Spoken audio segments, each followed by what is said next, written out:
We've had really good intensity in practice, and we've stayed relatively injury-free. We thought the scrimmage was a good scrimmage the other night.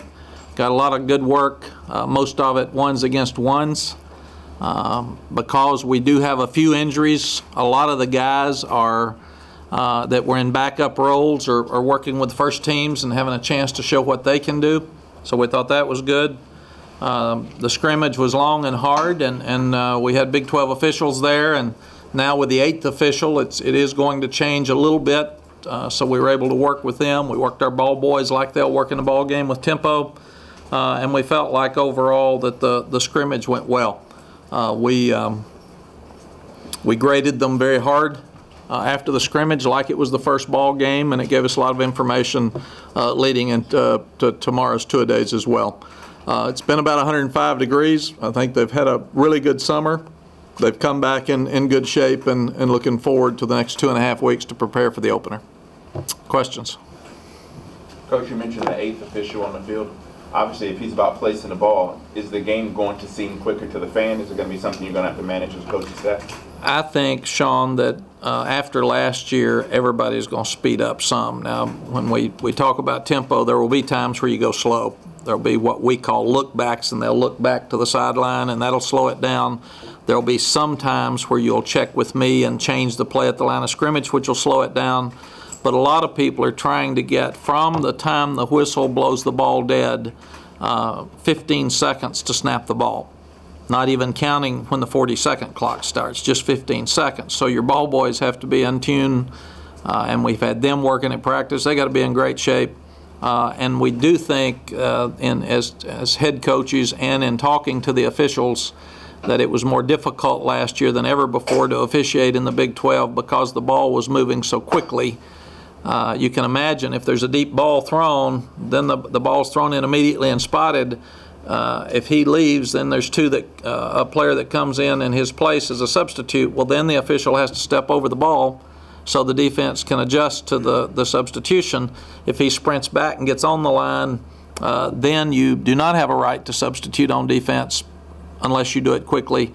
So all of a sudden, now the official has to know, did you substitute, did you not substitute, and there was too much going on, and it was more difficult for defenses to line up because a lot of times people were substituting and the officials might not see it.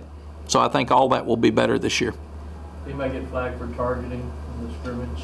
No, we had a long talk with Walt Anderson, and it was a real good talk. So we took every play from all of our practices that we thought could be considered targeting, even if it was even close, because every time there's a big hit now, you're concerned that it might be targeting.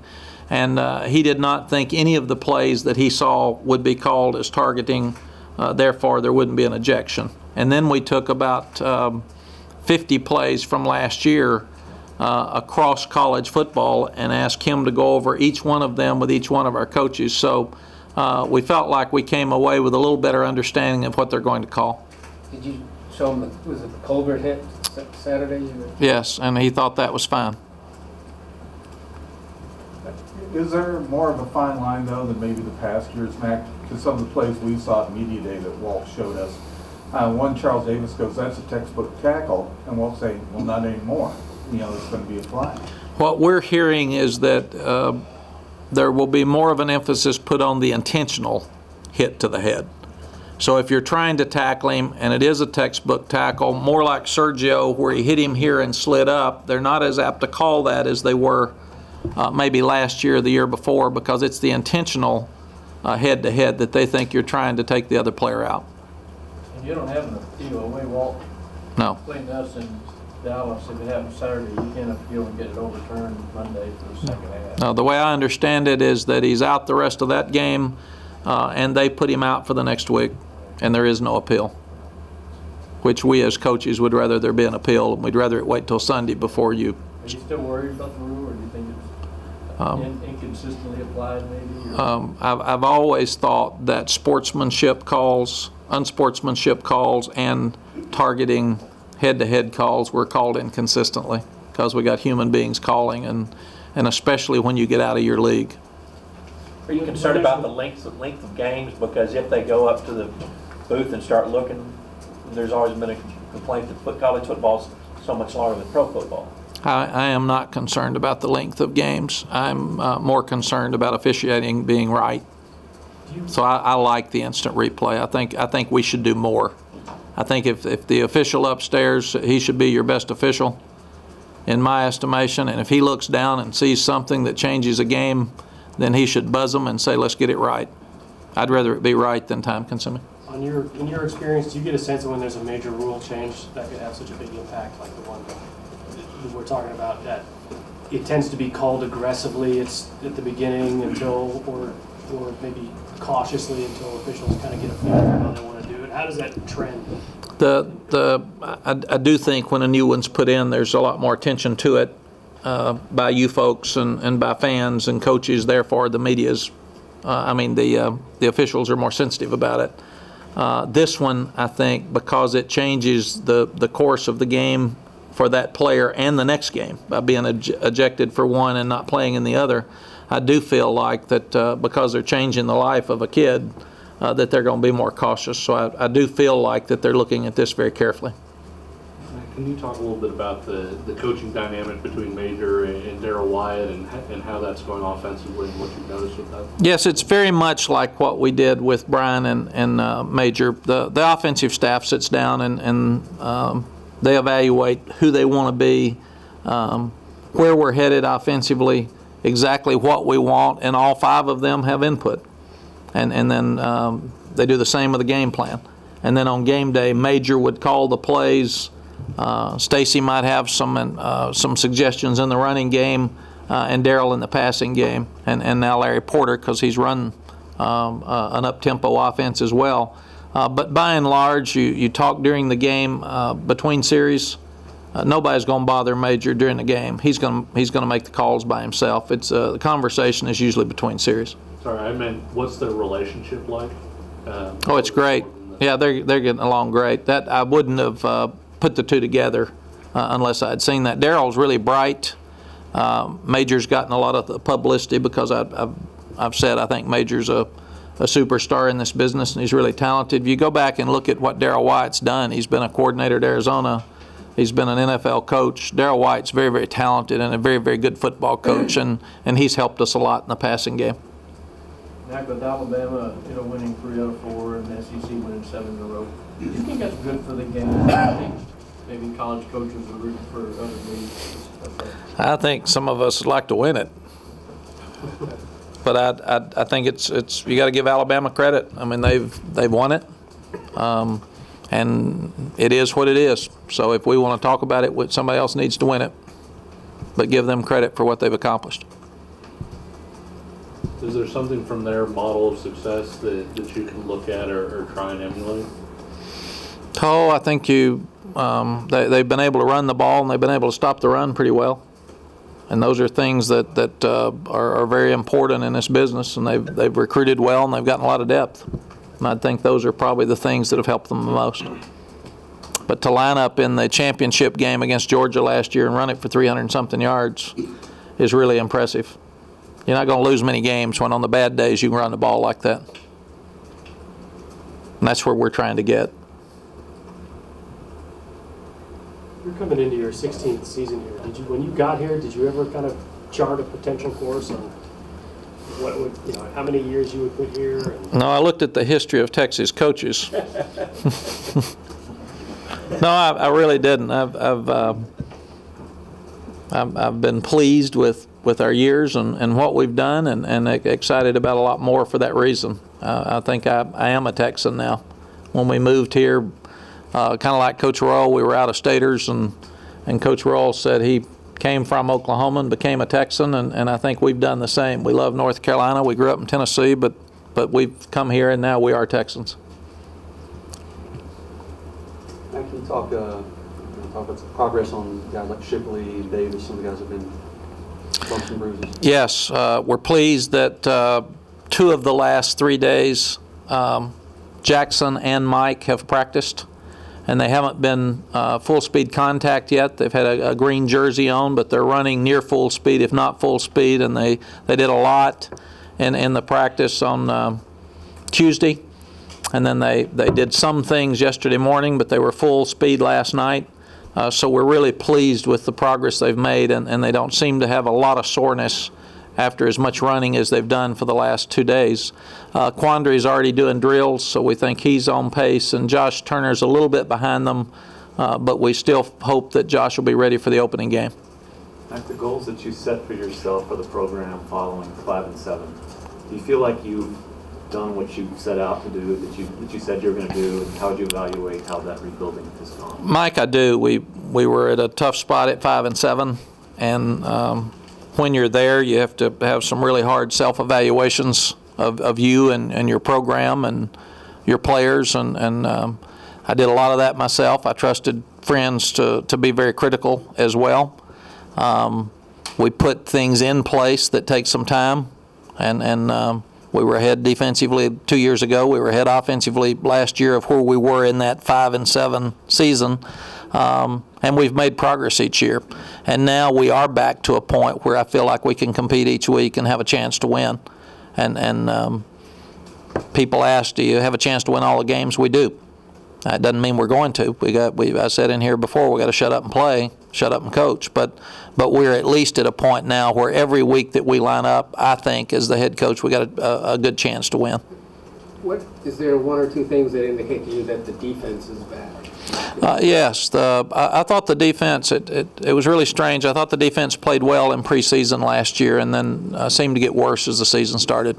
And that's really hard to figure out. We've gone back and looked at notes and video, and there was a time where we couldn't make a first down against the first defense, and then for whatever reason it broke down, whether you know, some of it was injuries, some of it was tempo, but we didn't do our job, period. And then we did get better at the end of the year. I'm seeing right now that I do think working against tempo offense every day is helping our defense. It's helping our calls. It's helping our kids. We are really trying to force too deep because it's important that you get more guys on the field than not. But I thought in the first scrimmage that our defense played against the run better than at any time I saw last year.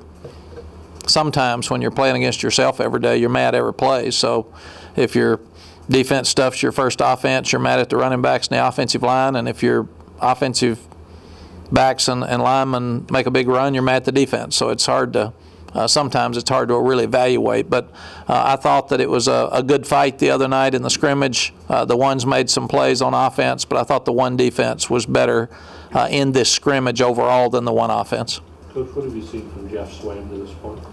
Jeff Swaim is athletic. He weighs about 256 pounds. He's about 6'4 and a half, 6'5". He can run, he can catch, and we're excited about what we've seen from Jeff right now, and feel like that he can be a good player for us moving forward. Coach, your defense going against tempo, it's only a good thing, right? There's no downside to that, right? No, we've talked to a lot of people, Sean, across the country about practicing in 105-degree heat with tempo.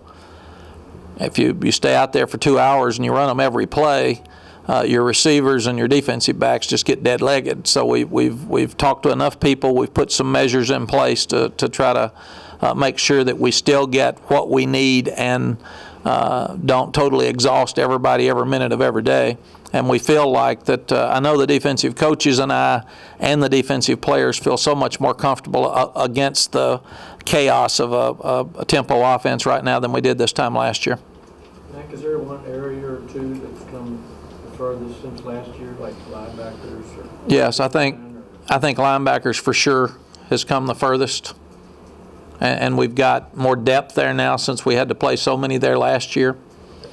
I think there are more people in the secondary that have a chance to play. There's probably 7 right now that have been around for a while that have a chance to play. And you need 5 a lot in this league. So that's an improvement. The tight ends are at a better place than they were this time last year with more balance between the run and the pass. Our kicking game is more experienced than it was this time last year. And we had great speed on our kick return teams last year, but we'll continue to have that this year. Offensive line's older. Should be more depth there. We forget when Stacy Searles came in here 3 years ago, he had 7 scholarship players in the spring, and now he could have 8 to 10 guys that he feels like he could play in a ball game. So all those things are better. Matt, kind of go back to Mike's question a little bit. past 3 years, the ups and downs and the criticism, how did you kind of personally get through that and you know, come out to where you are today? The people of Texas, our fans, are really, really important to me. I'm committed to some young coaches and new coaches at that time 3 years ago, and I told them we were going to make this thing work. So it's been a fun challenge for me to fight to get us back to where we're competitive. And I've really enjoyed this. It's not, you'd rather win all the games, but you'd rather win it because you earned the right to get there. And we've been fighting really hard day and night to do it, from the recruiting hires, the analyst hires we've got, to our coaches fighting so hard in recruiting. We had our first 2016 commitment the other day, so that's new for us. We're so far ahead with 2015 recruits. Our guys are fighting hard with 2014 recruits, so I think everything is at a better place right now than it was 3 years ago, and I'm proud of that. Matt, do you feel that you're in a better place from that standpoint? Because obviously you've talked about how difficult that 5-7 season was, but just from a personal standpoint. Yes, yes, I do, Chuck. I feel like that I'm in a good place going forward. I like our staff. I like the kids. They've been fun to coach again. 2010 wasn't fun in any way, and then you had coaches you had to teach and learn from, and with all the new guys coming in and the new strength program, and we really had an upheaval about everything. So now everybody knows each other. We got more continuity again, and things are really smooth moving forward, and been a lot of fun. Your friend Kirk Herbstreit mentioned yesterday that this was a 9-14 that everyone treats like it was 6-6. Do you sense that too? What's your thoughts on how? I think sometimes for the players, people have been a little hard on them. 9-4 is not a happy time around here, but I'd rather us be treated like 9-4 than 6-6, and that's each individual person. We've got so many fans that I hear from that are pumped and excited and can't wait till the season, and they understand that we're better and we have a chance, and I think they just can't wait till the season. And the closer we get to the season, the more of those positives. But modern day, you're going to have both. You're going to have some that feel like things are awful when you win all the games. So that's just part of the deal. Mack, what do you think Manny took away from his time visiting and studying Stanford's defense in the offseason? Manny looked a lot at what they did with Oregon. They did a really good job against Oregon, and that was tempo offense. And I think that's probably the number one thing he got out of it. Mack, did you ever, 3 years ago, could you ever see yourself taking a commit from a guy who hadn't started his sophomore year yet? Well, I couldn't. And things are changing, and all of our businesses are changing, and the ones that make it are the ones that change with it. When you've had big years in the past, you know, 04 when you went to BCS game, 05, 08, 09, was there something about that preseason practice where you could tell ahead of time that, hey, you know, I might be sitting on a pretty good football team right now? Yes, the one that we couldn't tell was 08. 08, there were expectations. A lot of people thought we'd win 7 games or 6 games, and we had 2 freshmen starting in the secondary with Earl Thomas and Blake Gideon, and we're playing a lot of throwing teams to start with. So that team really developed and turned out to be a great football team, and 3 seconds away from probably playing for a conference championship for sure, but maybe national championship. But the rest of them, you saw leadership, you saw maturity, you saw some depth, and all of that's here now.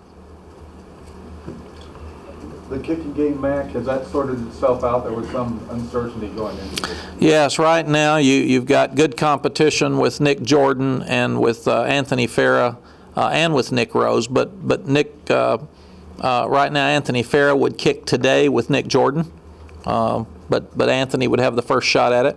The punting job is really right now between Anthony Farah and Will Russ, and Will may have a little bit of an edge, but they're both very competitive. We're proud of seeing what Will's done after his back operation, and Nick Rose is the guy kicking off, and he's done a tremendous job for us. But they compete every day, and every competitive kick, we time the operation and obviously have a chart to see who's the most accurate and who's getting it off the quickest. So that competition will continue, but we're at a lot better spot right now than we were last year. Anthony Farah was just coming in, he was hurt. Will Russ couldn't kick because he's having a bad back with his problem, and Nick Jordan and Nick Rose had just shown up. So we're at a better place. You think 3, 4, 5 freshmen could have impact this year? Kirk, it's so early. I haven't really looked at that yet. We want to see where we are and see how the freshmen handle the pressure of 12 practices in this heat, and some of them hit a wall a little bit right now, so I'd hate to say something about them and then it not be the same 5 days from now. We'll know a lot more by about, we'll have a scrimmage Sunday, and then by about next Wednesday you start really seeing who's going to hang in there through the tough part of camp. We've been impressed with this class so far. Yes, it's a very good class. We feel like all 15 have a chance. In a perfect world, could we see 3 quarterbacks the first game against New Mexico State? I don't know. I really don't know. I mean, it's too early to. We haven't even thought about New Mexico State other than summer plans and all that. We're still looking. And Tyrone Swoops has had a sore hamstring, so it's limited him a little bit. So right now, he would not be ready to step in and play. He's got some work to do. With regard to kicker punter, a couple of years ago, I think you said Justin Tucker got a little bit of a dead leg, but Farrah's done it before. Would you like to have one person doing both of them, or would you like to have one guy kicking, one guy punting? We think and again, the perfect world is if we could have each one done individually, that would take some pressure off the other. Now, if Anthony is the best punter, and that is a really close battle right now, we have not decided which one. If he is the best punter, we would punt him, but it would take pressure off if each one of them did one of the individual kicking chores. How big of a struggles have been with the offensive line, Desmond situation, Josh a little banged up? It's been interesting in that you'd rather have everybody healthy, and at the same time, we're getting to work a lot of young guys a lot. So those young freshmen that have come in have been working a lot with the second team, and they're getting a lot of work they might not have gotten if some of the other guys were down. Now, Josh Cochran missed all spring with his broken leg, and now to be limited some with his shoulder, he needs to get back here pretty soon and start working toward the opening game. Any of those young guys impressing early? I think all of them. Stacy and I were talking this morning early. That's a great group of young offensive linemen. We're really proud of them. Max sounded like Manning felt like Duke Thomas is about as good a DB as you have right now. I mean, I know you kind of wavered a little bit on where his role is, but has he kind of stepped up this fall? Yes, we've got to get better on defense, and we've talked about that a lot. So if there's a guy that can start on defense, that would be priority for us, period, because you got to play better defense than a lot of us played in this league to win, but we need to pick it up and do better. And Duke's smart, he's tough, he's fast. He's got length with his size and his arms, and we feel like he has a chance to be a really good corner. He and Sherrod Evans both are having a good camp. We're very pleased with both of them. You sorting out the nickel spot? We haven't, because Josh has been hurt and Quandry's been hurt, so they haven't been in there. Adrian Phillips has played it so far quite a bit, and Dwayne's trying to move those guys around. But we've also been impressed with Leroy Scott's done some good things. Adrian Colbert's really stepped up and made some noise back there, and Bryson Eccles. So some more of those young guys are stepping up and making some plays. Carrington was a guy who played safety in high school and then moved to corner when he got here, and you guys gave him some run at safety, I know, in practices that we saw. How does he look back there at safety, and is that a move that could happen depending on Duke Thomas and Sherrod Evans' development? Yes, Carrington's very bright. He works really hard, and anytime you ask him to do something different, he makes an easy transition because he knows what to do. And he's very natural at corner or safety. And we feel like that he gives us added depth because he could play either one. Mac, did Manny talk to you before he decided to go to Nigeria with the Ochos? Yes. And what did he say? Like, what does that say about him as a person? Yes, Manny's a great person and cares about the young people, and what he wanted to do is go see the setup with the hospital and all of that anyway, but then when he found out Sam was getting married, that made it even more special, and he took his vacation time and spent it with the Ochos, which just tells you something about who he is as a person. Did he talk to you at all about his experience there? We haven't talked a lot about it, but I've talked enough to him about it to know it was eye-opening, like it would be for all of us, I think. And to see what the Ochos have actually done for their home country and trying to build that hospital and and just hearing him talk about the lack of medical care, and that the reason Dr. Acho wanted to do all this is people are dying over there with what we could get medicine for here very easily, and he just wanted to be part of that process. He loves the Achos, and of course he didn't even coach Sam, but he's been very involved with their family through Emmanuel, and they've been important to him. Mack, for a lot of reasons, the last month we've heard an awful lot about autographs of college players. How do you guys handle that situation, and have you seen that possible red flags or problems come up more in the last couple of years? Yes, when you go through with Ricky Williams and with Vince Young and Colt McCoy and Cedric Benson and Derek Johnson and as many guys as we've had go to All-Star games, it's a constant concern and issue. And John Bianco's been every step with every one of them, and he and his staff monitor it very carefully, and it's still something that you have to watch because it's out there and it's real, and it's there for our coaches, and it's something that all of us are aware of, and it's an issue everywhere. Max, just a waiting game with Harrison. Can you comment on that at all? Yes, I really can. I think it is a waiting game. It's since it is an academic situation, I can't comment on it, but they're just going through a process. Coach, you've seen a lot of things that you like thus far through camp, 10 days to go roughly before game week starts. What would you like to see from your team as far as progress from here on out? Where's the place where you can really get some work done? Like to see some progress. I thought yesterday afternoon's practice tailed off a little bit. It was the 12th one, and this team is a team that needs intensity every practice, and they were challenged with that last night, and they get it, and they're doing everything that we want them to do. And yesterday I thought just at the end a little bit it dropped off, and we've got to go back and make sure that we're still not good enough to play without full intensity. And this needs to be a tough team and an intense team, and the only way you do that is you do it every day. David Thomas, talking to our seniors, made a great point from Bill Belichick, and he said that Coach Belichick challenged them every day to win the practice. And unless you practice better than the teams you're playing on that day, you didn't win the practice. And that's the challenge we've given to them. Mack, you're not voting in the coaches poll anymore, are you? No. One, do you miss it? And two, who would you vote for? Number one, I don't miss it. I think they pick the coaches, and I'm not one that gets picked. And number two, I hadn't even looked at it enough to even think about. Until we get back up in there, I'm not going to start looking again. I hope I'll start paying more attention to it next year. Coach, last year we were talking about the motto and rise, and coaches seem to want the S to be sacrifice. The players want it to be swagger. Has this team sacrificed enough to get its swagger back? I think so. We won't know that till we play. I've always thought that you learn about your team in a tough fourth quarter, and that's why I was so excited that we came back and beat Oklahoma State at Oklahoma State in the fourth quarter, and I thought that was a turning point for us. And then we didn't play as well the next 2 weeks, so you just never know. But this team's got older guys that have been through a lot. They've got a little edge to them. They want Texas. These seniors came in with us playing for a national championship, and they haven't reached those goals or near those goals in their 3 years, so they want to finish right. So they're practicing with that edge, and as far as their motto, we've told them that's totally up to you all. You all figure it out, and when you figure it out, bring it to us. But we don't want to have a motto unless you're going to live by it, and that's very important to us. How would you feel if the season had to start tomorrow? How would you feel about the up-tempo offense, where you're at?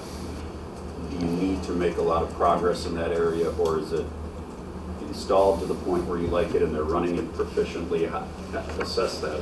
Yes, we're building toward the first game, so if the game was going to start tomorrow, we would have been more proficient at this time. We would have changed things and speeded up more, but I feel like we could run it right now. I like where we are. We've got some things we need to do better, and we're working so hard one against one because both sets of ones need to improve.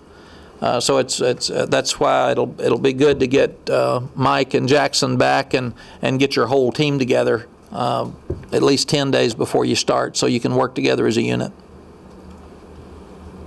Mack, Major kind of seems like a coach that's a no-nonsense type of person. How do the players respond to him personally? Good, because that's who he is. He demands a lot out of them, and he's hard on them, but again, he can reach out to them and talk to them, and he's got a good balance. I think Major will be a great coach. How has the relationship been with David and him at Houston? I think it's really good. I've felt like that Brian Harsin did a tremendous job for us. The one thing Brian couldn't do is talk to the quarterbacks about being the quarterback at Texas, the pressures and the attention and all of that, and Major can do that. And I do think that helps. That gives him an advantage. Did you feel that you were criticized when you hired him as running backs coach? I know that you kind of felt like maybe there was a little bit of people concerned about you bringing the guy on Texas. I don't remember. Very honestly, I didn't pay much attention to it. I thought I just wanted him back here, and he is Texas. He's done so much for us, and I know the kids wanted him back, and I thought he was a great hire for us. Good coaches can coach. He could go out and coach receivers today. I mean, that doesn't bother me any.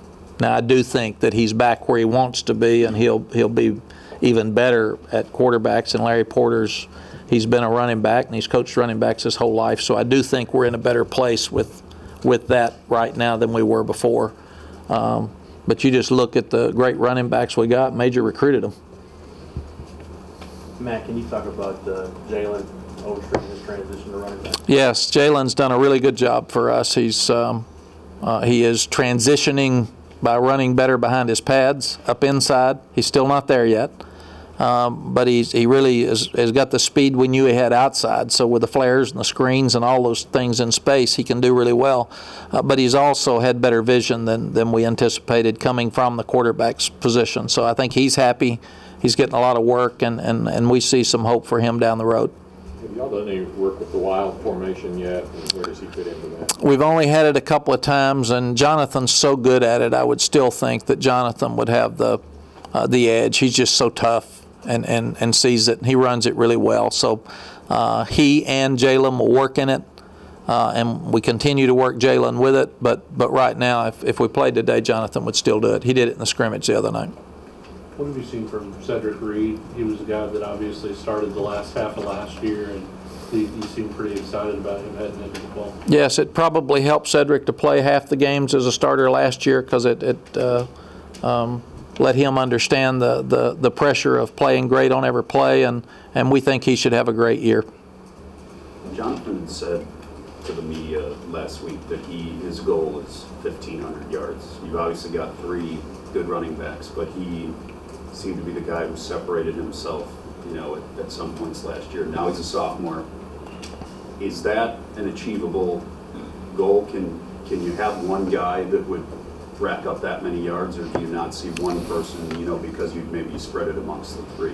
Yes, we're hoping to have a lot more plays than we had last year. Number one, we only had 68 plays a game, and we'd like to get that up in the 80s at least. And if you do, then you'll have more touches, and that's one of the things that we really want to do with this offense. We want to continue to run the ball, so they're going to touch it. And I would think some of the yards now that you talk about are not just rushing yards, because they're touching it on screens, they're touching it on flares, they're touching it in the flat, they're touching it on their little stop routes, option routes underneath. So you probably should start looking at running backs in this league for touches for yards instead of just runs. Does that make any sense to you? You're looking at me like it doesn't, so it's a... Yeah, and the other thing with Jonathan's been the only running back to stay healthy. So that's the other thing. If Malcolm Brown and Joe Bergeron stay healthy, they're really good players too, and we'll be able to, we've even had them all 3 in the game at the same time. But for the last 2 years, we haven't had 3 healthy running backs for many games. So hopefully this will be a year where we can have them all out there and have them ready. Where is Jonathan in the way of what his ceiling could possibly be? I think Jonathan's got unlimited ceiling out there. He's a guy that has a chance to be really good. He's so tough, mature, works really hard every day. I'm really excited about watching him go forward. What else? Mack, to that end on the running backs, Major and Jonathan have both talked about the pod package and kind of expanding that is that just another way to get as many of those guys on the field at the same time? It is. We're looking so hard, like every other coach in America, to get the best players on the field. And that's the thing that we're talking about with Duke Thomas and Sherrod Evans. If they're good enough, then what do? We move things around. Or do you take a linebacker out more often and put another safety in if one of those other guys is good enough to play? Same thing with the running backs. If your tailback is better than one of your receivers, or you get some guys hurt, you can use 3 tailbacks. If a tight end, doesn't need to be in the game all the time, you can utilize your 3 tailbacks at that time. So it's something that we're looking at, and also we think since people in this league are using pod, that it's something our defense needs to see as well.